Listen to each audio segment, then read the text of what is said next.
Hello everyone, welcome to our channel. So ఇవాళ మన ఛానల్లో చాలా ఈజీగా అండ్ టేస్టీగా ఉండే మిల్ మేకర్ కుర్మా రెసిపీని చూసేద్దామా. ఫస్ట్ అయితే నేను ఇక్కడ ఒక 50 గ్రాముల వరకు మిల్ మేకర్ అంటే పెద్ద సైజ్ మిల్ మేకర్లు ఎంచుకున్నాను. దీనికోసం హాట్ వాటర్ బాయిల్ చేసి పక్కన పెట్టుకోండి.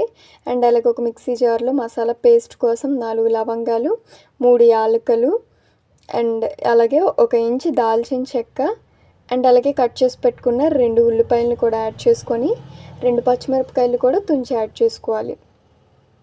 ఇందులోనే ఒక 4 నుంచి 5 వరకు వెల్లుల్లి రెమ్మల్ని కూడా తొక్క తీసి పెట్టుకొని యాడ్ చేసుకోండి.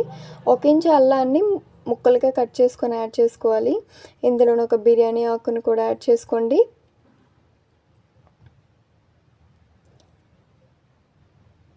ఇప్పుడు ఇందులోకి మీ దగ్గర మిరియాలు ఉంటే ఒక హాఫ్ స్పూన్ అంటే ఒక 6 వరకు మిరియాలను యాడ్ చేసుకోండి. లేకపోతే మాత్రం అల్లం మిరియాల పొడిని యూస్ చేసి పేస్ట్ చేసి పక్కన పెట్టండి. మనం ఆల్రెడీ హాట్ వాటర్ పెట్టుకున్నాం కదా, సో అందులోనే ఈ మిల్ మేకర్లన్నిటిని కూడా యాడ్ చేసుకోవాలి. కొంచెం ఎసరెత్తేలాక సో యాడ్ చేసుకొని ఒక 2 పొంగుల వరకు రానివ్వాలన్నమాట. అలా అయితే లోపల వరకు బాగా కుక్ అవుతుంది, హార్డ్నెస్ అని పోతుంది అనమాట మిల్ మేకర్కి. సో ఈ మిల్ మేకర్కి ఇలాగ ఈ మాత్రం కుక్ చేస్తే సరిపోతుంది. ఎక్కువ కుకింగ్ కూడా అవసరం లేదనమాట. ఎలాగో మనం కర్రీలో కుక్ చేస్తాం కాబట్టి ఎక్కువ కుక్ చేయకండి. సో ఇవి ఇలా 2 పొంగుల వరకు వచ్చిన తర్వాత వెంటనే చల్లనీటిలోకి తీసి పెట్టేసుకోండి అనమాట. సో ఎక్కువ ఉడికినా సరే అవి విరిగిపోయి ముక్కలైపోతాయి అనమాట.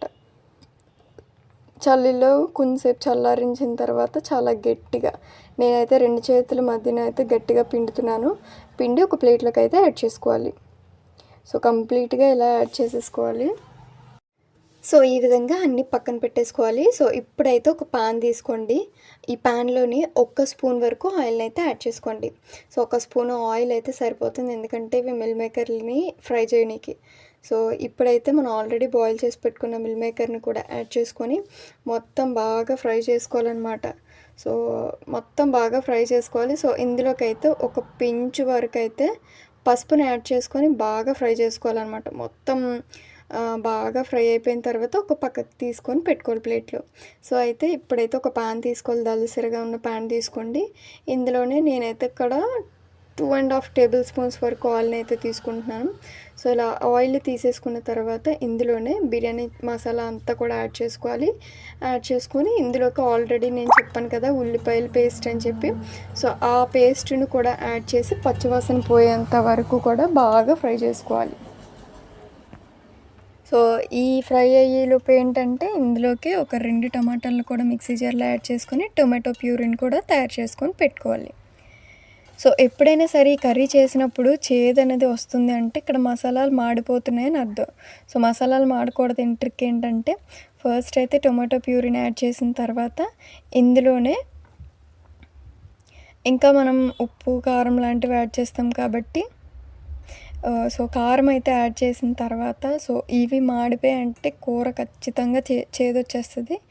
అండ్ అలాగే ఒక హాఫ్ స్పూన్ వరకు ధనియాల పొడి, ఇంకొక హాఫ్ స్పూన్ వరకు గరం మసాలాను కూడా యాడ్ చేసుకొని ఇందులోనే ఒక 20 ml వరకు వాటర్ని యాడ్ చేసుకొని మసాలాస్ అనేవి కూడా బాగా ఫ్రై చేసుకున్నట్లయితే అస్సలు మాడవు. అండ్ అలాగే చేదు కూడా రాదు కర్రీకి.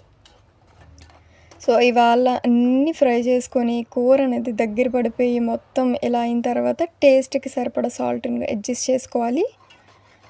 సో మూత పెట్టయితే ఈ కర్రీని మొత్తం ఫ్రై చేసుకుంటున్నాను నేనైతే. సో మొత్తం బాగా ఫ్రై అయిన తర్వాత ఇందులోకి ఆల్రెడీ మనం ఫ్రై చేసి పెట్టుకున్న మిల్ మేకర్ని కూడా యాడ్ చేసుకోవాలి. సో మిల్ మేకర్ని వేసి ఒకసారి మసాలాలన్నీ పట్టేంత వరకు బాగా మిక్స్ చేసుకోండి. మిక్స్ చేసుకున్న తర్వాత ఇందులోకి గ్రేవీకి సరిపడా వాటర్ని అయితే యాడ్ చేస్తున్నాను. నేనైతే ఇక్కడ ఒక గ్లాస్ వరకు యాడ్ చేస్తున్నాను వాటర్ని. సో మీ గ్రేవీకి తగ్గట్టు మీరు మరీ థిక్గా తినాలా లేకపోతే కొంచెం పలచగా తినాలా అనే దాన్ని బట్టి సో వేసేసి ఇందులో నేను ఒక హాఫ్ గ్లాస్ వరకు పెరిగినైతే చాలా బాగా చిలుక్కొని ఈ కర్రీలోనే యాడ్ చేసుకున్నాను. సో ఇది యాడ్ చేయడం వల్ల ఏంటంటే కర్రీలో మసాలా అనేది మొత్తం బ్యాలెన్స్ అవుతుంది. ఇక్కడ మనం చాలా మసాలా యూజ్ చేసాం కాబట్టి మినిమల్గా ఉంటుంది. సో ఇలాగ చిక్కబడిన తర్వాత దించేసుకుంటే మన కర్రీ రెడీ.